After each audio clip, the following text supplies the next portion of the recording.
प्रशासन भारत उपरे शुल्क उठाईदेले सत किंतु स्पष्ट धमक एबे भी बजाय।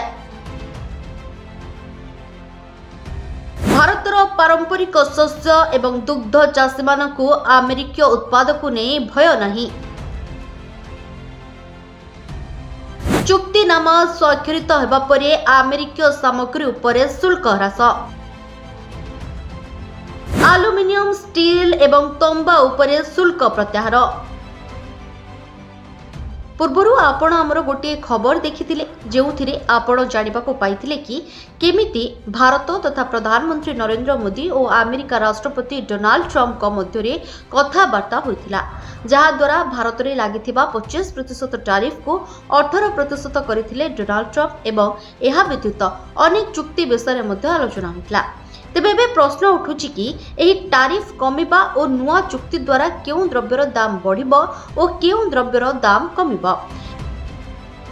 तेबे ट्रंप प्रशासन भारत उपरे लगाइथिबा 25% शुल्क उठाईदेले सत किंतु एक स्पष्ट धमक एबे भी बजाय रखिछन्ति। धमकटी हेउछि कि भारत रूसियारो प्रत्यक्ष किंबा परोक्ष तैल आमदानी पुणी आरंभ करे तेबे एहा शुल्क पुनः लागू करिबो। तेबे गतकाली व्हाइट हाउस द्वारा जारी करा जायतिबा एक नूतन कार्यनिर्वाही निर्देश रे कुहा जायछि जे वाणिज्य सचिव राज्य अर्थ विभाग एवं अन्य वरिष्ठ अधिकारी सहित भारत रूसिया तैल आमदानी पुणे आरंभ करे नाही ताहा निरंतर तदारक करिवे। जदि एहा घटे तेबे अमेरिका राष्ट्रपति पाखरे भारत उपरे शुल्क पुनः लागू करिवार अधिकार रहिबो।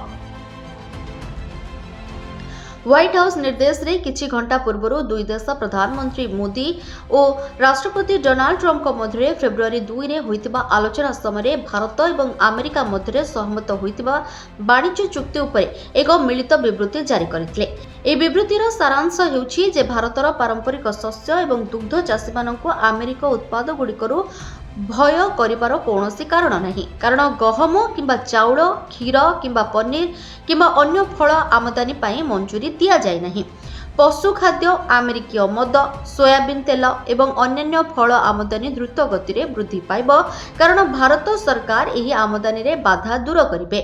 पूर्वर वाणिज्य मंत्री पीयूष गोयल कहिथिले जे अमेरिका द्वारा एही शुल्क ह्रास केवल मिलित विवृत्ति प्रकाश पाइबा परे संभव हेबो।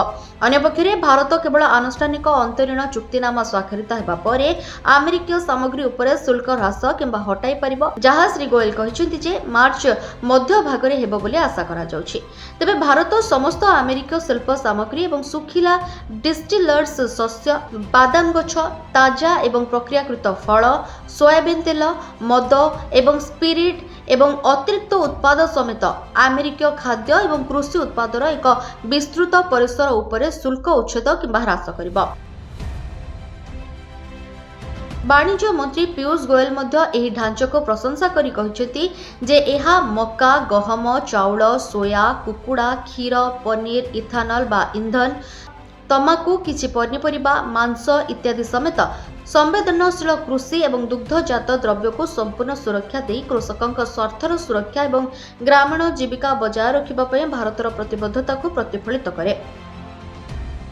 अमेरिका भारतर बयन एवं पोशाक चमड़ा प्लास्टिक एवं रबर जैव रासायनिक पदार्थ गृह साजसज्जा हस्तशिल्प उत्पाद एवं किछि यंत्रपाति समेत अनेक आमदानी उपरे एहार शुल्क 18% को ह्रास करिबो।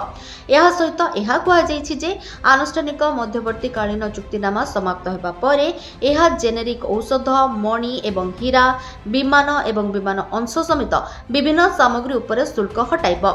एहा सहित अमेरिका एहा मध्ये कहिछि जे एहा आलुमिनियम स्टील एवं तंबा उपरे शुल्क प्रत्याहार करिबो।